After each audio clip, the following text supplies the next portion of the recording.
नमस्कार, स्वागत है आपका पब्लिक इंडिया पर। मैं हूं नीलू व्यास। स्वतंत्रता दिवस की सबको बहुत सारी शुभकामनाएं। आज मोदी जी का 103 मिनट का भाषण हुआ था, लेकिन जो सबसे दर्द वाली चीज आज जो उन्होंने बोली, जिसको लेकर चुभन भी हो रही थी और लोग ये सोच रहे थे कि आखिर उन्होंने ये बात क्यों कही, वो भी 15 अगस्त का भाषण उन्होंने क्यों चुना। क्या वो उनका एक नया एजेंडा है? और हालांकि उस एजेंडे पर बीजेपी लगातार बात करती हुई आई है, और वो एजेंडा घुसपैठियों का एजेंडा है। अब उन्होंने क्या कहा? नरेंद्र मोदी ने आज ये कहा कि लोगों को अवैध घुसपैठ के जरिए देश की डेमोग्राफी बदलने की एक पूर्व नियोजित साजिश के प्रति आगाह मैं कर रहा हूं। और उन्होंने ये कहा कि देश घुसपैठियों को बर्दाश्त नहीं कर सकता। उन्होंने इस समस्या से निपटने के लिए एक हाई पावर्ड डेमोग्राफी मिशन की घोषणा कर डाली है। सब ये सोच रहे थे कि अरे ये है क्या डेमोग्राफी मिशन, लेकिन उस डेमोग्राफी मिशन की घोषणा आज उन्होंने लाल किले के प्राचीर से कर डाली। अब मैं एग्जैक्टली कोट कर रही हूं, प्रधानमंत्री नरेंद्र मोदी ने घुसपैठियों पर और डेमोग्राफी मिशन पर क्या कहा है, सुनिएगा ध्यान से। उन्होंने ये कहा कि आज मैं देश को एक चिंता, एक चुनौती के प्रति आगाह करना चाहता हूं। एक सोची समझी साजिश के तहत देश की डेमोग्राफी को बदला जा रहा है। एक नए संकट के बीज बोए जा रहे हैं। ये घुसपैठिए मेरे देश के नौजवानों की रोजी रोटी छीन रहे हैं। ये घुसपैठिए मेरे देश की बहनों बेटियों को निशाना बना रहे हैं। ये बर्दाश्त नहीं किया जाएगा। ये घुसपैठिए भोले भाले आदिवासियों को गुमराह कर उनकी जमीन हड़प रहे हैं। ये देश इसे बर्दाश्त नहीं करेगा। और फिर उन्होंने कहा कि सरकार ने इस संकट से निपटने के लिए एक उच्च स्तरीय जनसांख्यिकी मिशन शुरू करने का फैसला किया है। उन्होंने कहा, आज लाल किले की प्राचीर से मैं कहना चाहता हूं कि हमने एक हाई पावर डेमोग्राफी मिशन शुरू करने का फैसला किया है। ये मिशन निश्चित रूप से भारत पर मंडरा रहे इस गंभीर संकट से निपटने के लिए निर्धारित समय सीमा में सुविचारित तरीके से अपना काम करेगा, और हम इस दिशा में आगे बढ़ रहे हैं। अब ये मोदी जी की चुनौती है, और ये चुनौती एक ऐसे समय में आई है जब लगातार एसआईआर को लेकर चिंता बनी हुई है। एसआईआर को लेकर ये कहा जा रहा है कि जितने भी इलीगल वोटर्स हैं उनको हम हटा देंगे। और उसमें आपने देखा कि ज्यादातर मुसलमान, ज्यादातर आदिवासी, गरीब तबका जो है बिहार की जनसंख्या का, उसके नाम वोटर लिस्ट से हटा दिए गए। तो ये जो डेमोग्राफी मिशन की बात आज मोदी जी ने कही, और ये घुसपैठियों की बात जिसको एक मिशन के तहत अब मोदी जी डील करेंगे, आज इसको हम समझने की कोशिश करेंगे कि आखिर मोदी जी की असली मंशा क्या है। और मैंने सोचा कि इस पर सुप्रीम कोर्ट के वकील और एक्टिविस्ट महमूद प्राचा से इसमें बात की जाए। महमूद, आपका स्वागत है। Thank you so much for joining. Modi ji की पहली तो प्रतिक्रिया मैं जानना चाहती हूँ कि 103 मिनट की मोदी जी की स्पीच थी। आज मोदी जी की स्पीच का जो लहजा था, टोन था, टेनर था, सब ये कह रहे थे बहुत ही उबाऊ, बहुत ही थकाऊ एक स्पीच थी। थकाऊ और उबाऊ होने का कारण क्या था? क्या उनको लग रहा था कि ये उनकी राजनीतिक करियर की उनकी आखिरी स्पीच है? जी नहीं, ऐसा उन्हें आभास हो रहा होगा, और ये एक खुशखबरी की बात है, क्योंकि एक नारा है ना, वो मोदी जी जब जब डरते हैं तब ऐसी बातें करते हैं। तो ये एक खुशखबरी भी है। आज तो यौम आज़ादी के 79वें जो दिन है, उसके लिए सभी भारतवासियों को बहुत बहुत मुबारकबाद भी। और एक भारतवासियों के लिए, भारत के लिए मोदी जी के लहजे में जो डर, खौफ जो नजर आया, वो भारत के लिए बहुत अच्छा संदेश है। अब मैं ये आपको एक्सप्लेन करने की कोशिश करता हूं कि ये भारत के लिए क्यों अच्छा संदेश है। पहली चीज तो ये मोदी जी ने की कि, लेकिन साथ के साथ हमें जिस रास्ते पे अब देश निकल पड़ा है, जो विपक्ष एक आंदोलन के रास्ते पे अपने देश के नागरिकों के, बाबा साहब के दिए हुए सबसे बड़े अधिकार वोट को बचाने के लिए निकल पड़ा है, तो ये देश की जनता को समझ जाना चाहिए कि अब हम सही रास्ते पे हैं। इसीलिए मोदी जी डरे हुए और सहमे हुए लग रहे हैं। अब मैं जरा तथ्यात्मक रूप से और लॉजिकली इस बात को एक्सप्लेन करना चाहता हूं। इससे पहले कि घुसपैठियों पे आऊं, मैं मोदी जी ने भी जीएसटी की भी बात की। कि जीएसटी की एक तरीके से गलतियों से उन्होंने सीख लिया। नहीं, एक तरीके से उन्होंने माना कि जो जीएसटी का पहला फेज था वो बहुत ही कॉम्प्लेक्स था, लोगों के फायदे में नहीं था, और आज उन्होंने जीएसटी की रिफॉर्म्स की बात की कि एक नए फेज में हम जीएसटी को लेकर आएंगे। नहीं, मैं वही कह रहा हूँ ना, मैं थोड़ा आम आदमी की भाषा में समझाने के लहजे में बोलता हूँ कि पहले वाला हमारा गलती थी, गलत था जीएसटी, उससे देश के सभी नागरिकों, व्यापारिक वर्ग हो चाहे आम नागरिक हो, उसका बेड़ा गर्क कर दिया हमने।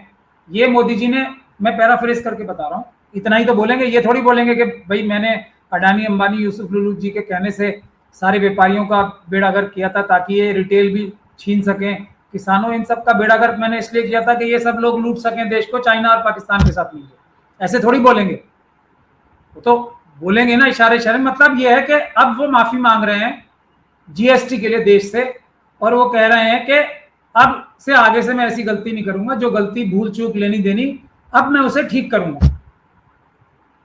अब दूसरी एक महत्वपूर्ण बात मुझे सबसे पहले कहनी चाहिए थी, आरएसएस और बीजेपी के जो जितना बड़ा कार्यकर्ता होगा वो उतना ही सच बोलने की क्षमता खो चुका होगा, वो सच बोल ही नहीं सकता था। मोदी जी तो बहुत सबसे बड़े कार्यकर्ताओं में से एक है, तो वो सच तो कभी बोल ही नहीं सकते, ये तो। और भले ही, और अगर सच की बात यह है कि देखा जाए वो प्रधानमंत्री के पद पे बैठे हुए हैं और प्रधानमंत्री की हैसियत से वो स्पीच दे रहे थे, तो वो एक इंस्टीट्यूशन होते हैं अपने आप में, प्रधानमंत्री एक इंस्टीट्यूशन होते हैं। जो सब उन्होंने बोला आज या पहले कभी भी, उसके लिए बाकायदा एक फाइल बनती है। अगर सिर्फ प्रधानमंत्री के रूप में बोल रहे हैं, वो अपना कोई जो सच नहीं है वो बोलने के लिए अपने आप बोल दें, वो एक अलग बात है। तो उसके लिए पूरी एक प्रिपरेशन होती है, पीएमओ एक प्रिपरेटरी स्पीच बनाता है, उसमें डेटा एनालिसिस ये सब होता है, लॉजिक होता है सारा। आरटीआई में अगर कोई मांगा जाए कि प्रधानमंत्री जी जो भाषण देते हैं 15 अगस्त पे जाके, उसकी फाइल में क्या लिखा हुआ है, तो लोगों को असलियत पता लग जाएगी कि मोदी जी कितने बड़े बड़े सच बोलने से गुरेज करते हैं। लाल किले पे जाके वहां कुछ लिखा हुआ है, जो चीजें मना होती है ना, ये बोल ही नहीं सकते, हम वही बोलते हैं उसको, ऐसा मेरा मानना है। लेकिन अब ये वाली फाइल आरटीआई में मिलेगी या कभी मिलेगी, ये तो अलग बात है। पहली बात तो ये हो गई कि एक तो अच्छी खबर ये है कि हमारा जो आंदोलन है वो सही डायरेक्शन में जा रहा है। आरएसएस और बीजेपी इस आंदोलन से डर रही है, इसीलिए अब कुछ लालच देने की चेष्टा कर रही है जीएसटी की गलतियों को सुधारने के माध्यम से, पहली बात।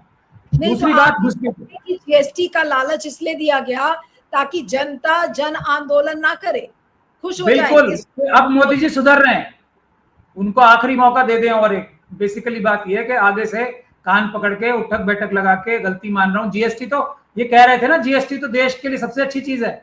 आप उस समय के भाषण देखिए इनके, जीएसटी का विरोध करने वाले सब देश के गद्दार हैं, बेईमान हैं, देश की तरक्की में रुकावट हैं, और ये लोग देश को तबाह करना चाहते हैं हमारी इतनी अच्छी जीएसटी को, यही सब कह रहे थे ना। आप कान पकड़ के उठक बैठक लगाई, बोली कि वो लोग सही थे उस समय में, हम सब लोग सही थे और मैं गलत था, यानी कि मैं झूठ बोल रहा था। अब ये तो मान लिया इन्होंने। एक बात तो ये तभी करता है आदमी जब ये कह रहा हो अपने मालिकों से, देश की जनता से, कि मैं कान पकड़ रहा हूं, अब आगे से नहीं करूंगा, आखिरी बार मुझे माफ कर दो। और जीएसटी एक काफी देश की सारी जनता को बहुत तकलीफ में डाला है जीएसटी ने, रोजमर्रा की जिंदगी। तो एक तो ये बात होगी। दूसरी, अब घुसपैठियों की बात है। अब सबसे पहले रूल पे जाना पड़ेगा हमें कि आरएसएस के कार्यकर्ता जितने बड़े होंगे वो सच तो बोल ही नहीं सकते कभी। तो उसी प्रकार से अभी जो घुसपैठियों की बात है, सबसे पहले आरएसएस ने ये 1980 के दशक में शुरू की थी असम से। असम में जो एनआरसी निकल के आई उसमें ये नजर आया, ये मुसलमान तो कहते हैं ना, मुसलमान जो एक्चुअली सुप्रीम कोर्ट की और गोगोई साहब थे उस वक्त चीफ जस्टिस, और वो पूरी पैनी नजर रख के उन्होंने पूरी ताकत लगा ली कि किसी प्रकार से मुसलमानों का नाम कटवा दें इसमें से। सरकार तो जो आरएसएस और बीजेपी है वो तो मुसलमानों से ज्यादा आदिवासियों के ऊपर ध्यान दे रही थी, वहां पे उनका नाम कटवाएं और शेड्यूल कास्ट कम्युनिटी का नाम कटवाएं, और दूसरे जो ओबीसी समाज के लोग हैं उनका नाम कटवाएं। गोगोई साहब ने मुसलमानों का नाम कटवाने के लिए पूरी ताकत लगा ली। हुआ क्या, एक स्पेशल ऑफिसर जिसके ऊपर बाद में बहुत सारे करप्शन के इल्जाम लगे कि इतने पैसे उसमें गड़बड़ हो गए, फेंसिंग लगवाने में हजारों लाखों करोड़ रुपए खर्च हो गए। नतीजा क्या आया, 75% से ज्यादा जो एनआरसी की लिस्ट में नाम नहीं आए उन लोगों के, वो नॉन मुस्लिम्स थे, मुसलमान नहीं थे। अभी बिहार की जो ये एसआईआर की क्राइम हो रहा है ना, जो अपराध हो रहा है, उसमें एक भी घुसपैठिया नजर नहीं आया। ये तो एक्सरसाइज इसीलिए हो रही थी ना, जो ऑस्टेंसिबली दिखाने के लिए। असल वजह तो वही थी ना कि जो आरएसएस और बीजेपी को वोट नहीं देते वो शेड्यूल कास्ट, शेड्यूल ट्राइब के लोग, ओबीसी के लोग, महिलाएं और मुस्लिम, सिख, क्रिश्चियन, बौद्ध के नाम काटे जाएं। जो जो दूसरे समुदाय के लोग हैं जो बीजेपी को वोट नहीं देते, उनके वोट काटे जाएं। लेकिन अगर ये कह के की जाती बात तो जनता जूते से मारती। तो एक बहाना जो बहुत सालों से तैयार कर रखा है, जिसमें अब कोई, जिस झांसे में कोई आता नहीं है, मुसलमानों के नाम काटते हैं। कटा एक भी नाम। 2014 देखिए, 2020 में जो सीएनआरसी लाए थे, नहीं, लेकिन उसमें क्या था? 64 लाख लोगों के नाम कट चुके हैं, जो उसमें से 10% भी मुसलमान नहीं होंगे। अभी तो पता नहीं ना किसी को, मैं आपको बता रहा हूं, मुसलमान नहीं होंगे, बाकी सब होंगे। क्योंकि मुस्लिम्स को तो डरा रखा है ना उन्होंने। मुस्लिम्स अपने डॉक्यूमेंट्स तैयार रखते हैं, इसलिए उनके पास वो हर डॉक्यूमेंट मिल जाएंगे जो नरेंद्र मोदी जी के पास भी नहीं मिलेंगे। अब बाकी सब लोग तो रिलैक्स्ड है ना, अबे हमसे कौन पूछ रहा है, हमें क्या लेना है, और कौन सा आधार कार्ड और कौन सा क्या, हम तो हैं ही, हैं मुसलमान भी। लेकिन उनके ऊपर जो वो झूठा है कांडम्बर रच रखा है, तो वो बेचारे अपने अपने डॉक्यूमेंट्स तैयार रखते हैं, इसलिए उनके नंबर कम। बाकी सब, आज मोदी जी की मंशा क्या थी? आज उन्होंने मैं वही बता रहा हूं आपको। तो ये आखिरी हथियार जो आरएसएस इस्तेमाल करती है ना, मुसलमानों वाला, हिंदू मुसलमान वाला, जो चाइना और पाकिस्तान का भी एक वो है, वो तभी इस्तेमाल करती है जब कोई उनकी एग्जिस्टेंस पे खतरा आ रहा होता है। तो मोदी जी की प्रधानमंत्री के पद पे खतरा आ रहा है, इसीलिए ये बैक टू स्क्वायर वन। इसीलिए मैं 2020 के सीएनआरसी के बारे में आपको बता रहा था। उस समय भी क्या था, उस समय भी क्या था कि मुसलमानों को निकालना है।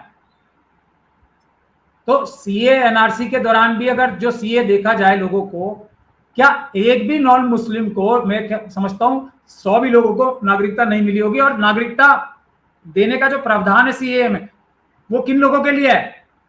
वो मोदी जी का जो शासन काल, या उसको सेवा काल बोलना चाहिए, नौकरी का जो काल है 2014 से, उससे पहले लोगों के लिए है। मोदी जी के बाद अगर पाकिस्तान, बांग्लादेश और अफगानिस्तान में किसी नॉन मुस्लिम की हत्या भी की जा रही हो, रोज मारा जा रहा हो, तो वो भी सीएनआरसी में अप्लाई नहीं कर सकता है। ये पता है लोगों को। जो नॉर्मल कानून थे उससे पहले, उसमें तो अप्लाई तब भी कर सकता था, आज भी कर सकता था। सीए के जरिए जो नॉन मुस्लिम है उनके अधिकार खत्म कर दिए गए कि 14 के बाद अगर तुम्हें गोली भी मारी जा रही हो, रोज टैंक चढ़ाए जा रहे हो तुम्हारे पास, तो अप्लाई नहीं कर सकते। यह सच्चाई, इनकी असलियत समझने के लिए हम जैसे लोगों की बात सुननी बहुत आवश्यक होती है। यह है इनकी असलियत। अब 11 साल हो गए मोदी जी को, अभी तक क्या सिर्फ अडानी जी, अंबानी जी और यूसुफ लुलू जी की सेवा में ही व्यस्त थे, जो इतना महत्वपूर्ण कार्य भूल गए, जिसके लिए अब लाल किले से बोलना पड़ रहा है कि जी हमें घुसपैठिए, जो हमारे देश के नौजवानों की 2-2 करोड़ नौकरियां जो हर साल मोदी जी बना रहे हैं, वो तो सब बांग्लादेश के लोग आके ले जाते हैं ना। 11 साल में 2-2 करोड़ नौकरियां, 22 करोड़ नौकरियां जो दी मोदी जी ने, वो 22 करोड़ की जनता भी नहीं है बांग्लादेश की, वो तो आके सब बोले गए। यही तो कह रहे हैं मोदी जी। लेकिन जो एक चीज मुझे नहीं समझ में आ रही है प्राचा, कि ये तो बीजेपी और आरएसएस का शुरू से ही ये रहा है कि भाई जो भी फॉरेनर्स हैं आप उनको घुसपैठिया बोल के उनको भगाइए, वो राष्ट्रवाद का जाता है। लेकिन मेरा सवाल ये है कि ये जो डेमोग्राफी मिशन है, ये डेमोग्राफी मिशन अब क्या करेगा? What is that demography mission going to do? ध्यान भटकाना नहीं है ईवीएम की तरफ से, ध्यान भटकाना नहीं है किसी भी तरीके से इस आंदोलन की तरफ से, वोट चोरी का जो आंदोलन चल रहा है। ओके, इसके लिए तो वो कुछ भी करेंगे ना, मतलब ये कुछ भी कर देंगे उसके लिए। यानी आप ये कह रहे हैं वोट चोरी के अभियान को छुपाने के लिए या वोट चोरी भटकाने के लिए, लोगों को ध्यान अटकाने के लिए ये डेमोग्राफी मिशन लाया गया है। बिल्कुल। और क्या वजह, मैं आपको वही लॉजिक तो दे रहा हूं। पिछले 11 साल से अगर किसी ने बांग्लादेशी, मतलब मुखर तरीके से सरकारी पूरी ताकत लगा के, अपनी सरकार की सारी शक्ति का प्रयोग करके बांग्लादेशी अगर किसी व्यक्ति ने बुलाए, एक पूरा बड़ा परिवार वहां का, वो अलग बात है कि अडानी जी को जेल हो जाती बांग्लादेश में भी अमेरिका की तरह, इसलिए बुलाया है। शेख हसीना साहिबा को क्यों लेके आए मोदी जी? एयरलिफ्ट करवा के भारत में क्यों रखा हुआ है? वो भारतीय हैं या बांग्लादेशी हैं? तो सबसे बड़ा अगर घुसपैठिए लाने का काम किसी ने किया है देश में ओपनली, तो वो तो मोदी जी ने किया ना खुद। भेजे उन्हें वापस सबसे पहले, नहीं भेजेंगे और यहीं से इनका झूठ साबित हो जाएगा। मैं कह रहा हूं ना, मैं तो एक मुसलमान हूं, मैं कह रहा हूं शेख हसीना को, क्योंकि वो मुसलमान भी है और बांग्लादेशी भी है, और उसने तो अपने शासन का, सुनिए असली मायने तो घुसपैठिया शेख हसीना ही है। नहीं, मैं वही तो कह रहा हूं, वो घुसपैठिया कहां है? वो तो मोदी जी की मेहमान है, लेकिन उनके राज में जो उन्होंने 20 साल के करीब राज किया, 15 से लेके 20 साल तक, उन्होंने करोड़ों बांग्लादेशी भारत में भेजे हैं। भेजे कि नहीं भेजे? बिल्कुल। ये आरएसएस और बीजेपी का स्टैंड है कि नहीं है? और उसका सबसे बड़ा कल्प्रिट मोदी जी का मेहमान है। घुसपैठियों को अगर ये मान लीजिए, हालांकि मोदी जी ने बोली है तो वो सच हो ही नहीं सकती, कोई घुसपैठिया नहीं आ रहा बांग्लादेश से भारत में, लेकिन अगर आ रहा है तो वो शेख हसीना ने भिजवाया, उन्हीं की सरकार तो थी वहां पे, और जिसने भिजवाया वो तो मोदी जी के सबसे वीआईपी गेस्ट हैं, शेख हसीना और उसकी फैमिली। अभी अरेस्ट करें उन्हें और उनके पर मुकदमा चलाएं। मैं ऑफर कर रहा हूं, मैं प्रोसिक्यूशन का वकील बनूंगा और उनको मैं बड़ी लंबी लंबी सैकड़ों सालों की सजाएं कराऊंगा। ले करें, शेख हसीना के खिलाफ मुकदमा चलाए ना, उन्होंने तो घुसपैठिए भेजे थे वहां से पाकिस्तान, बांग्लादेश से। इस प्रकार के झूठ तभी बोलता है आदमी जब उसके सारे झूठ खत्म हो गए। यह है मोदी जी के घुसपैठियों की सच्चाई। तो इसका मतलब अगर मोदी जी बुला रहे थे घुसपैठिए, अगर उनको दोस्त बना के, अपना मेहमान बना के रखा हुआ है, तो यह है घुसपैठियों की सच्चाई। एक और चीज बोली है इन्होंने, सुदर्शन चक्र।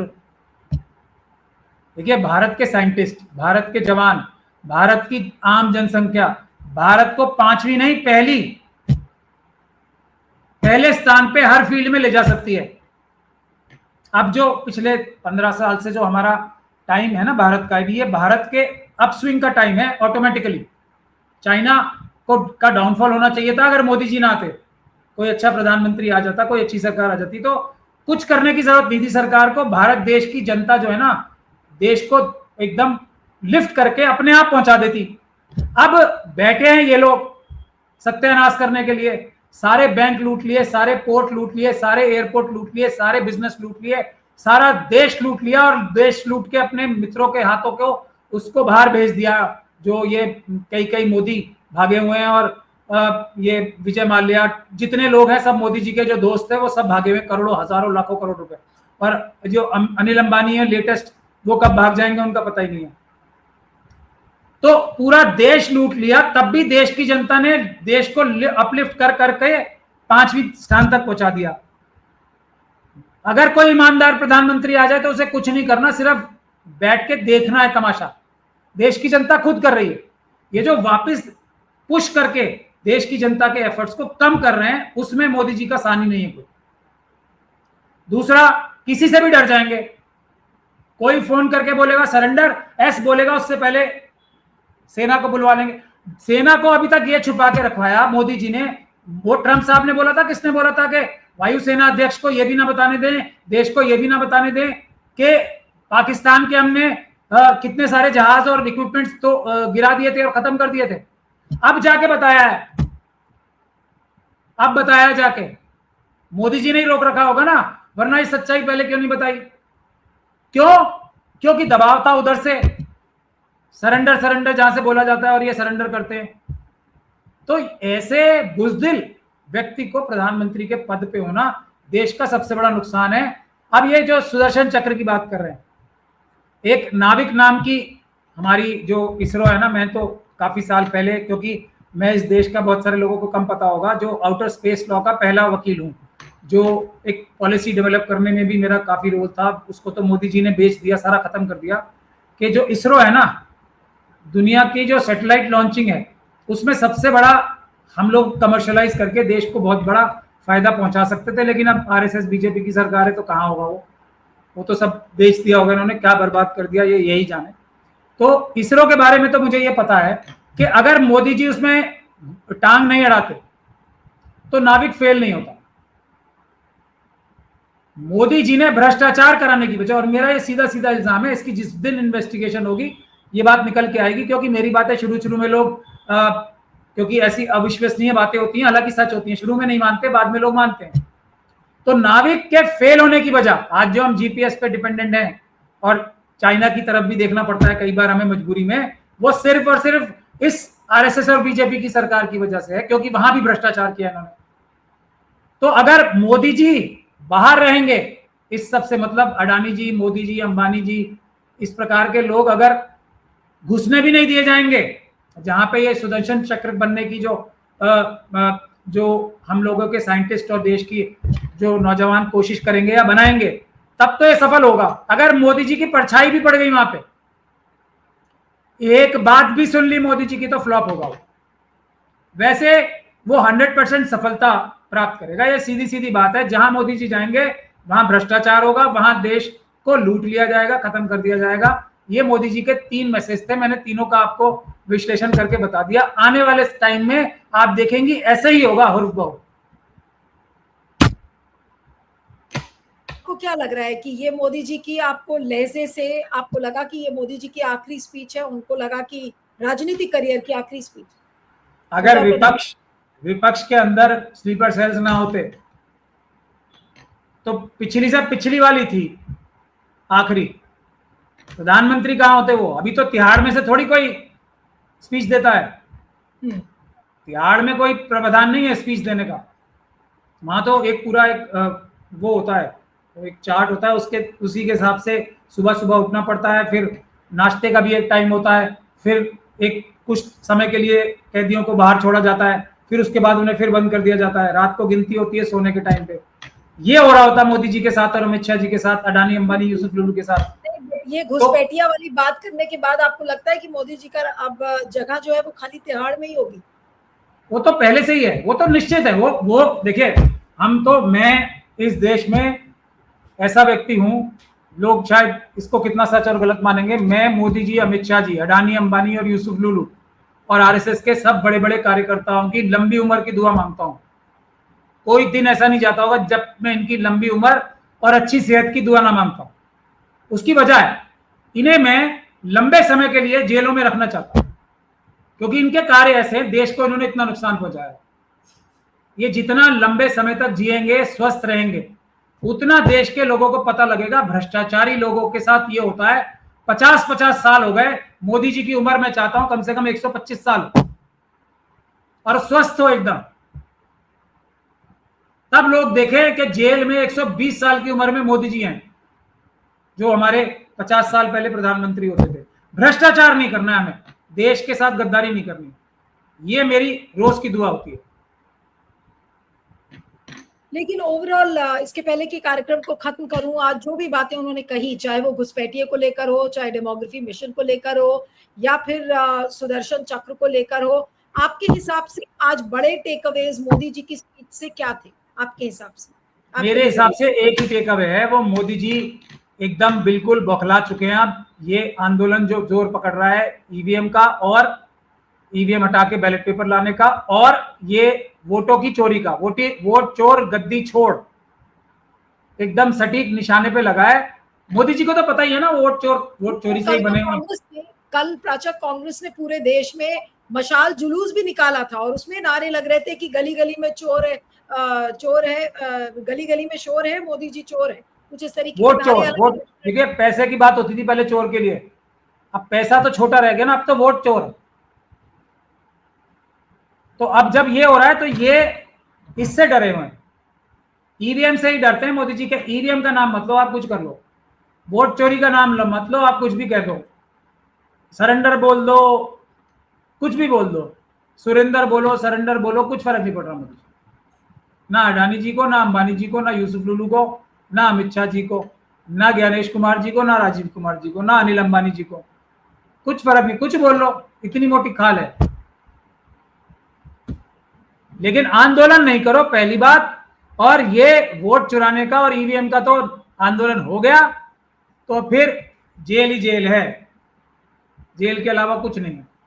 ये सीधा सा टेक अवे है। दूसरा, घुसपैठियों की जहां तक बात है, तो घुसपैठिए का अगर कोई प्रकरण हुआ है तो उसका सबसे बड़ा कल्प्रिट मोदी जी के का खास मेहमान है।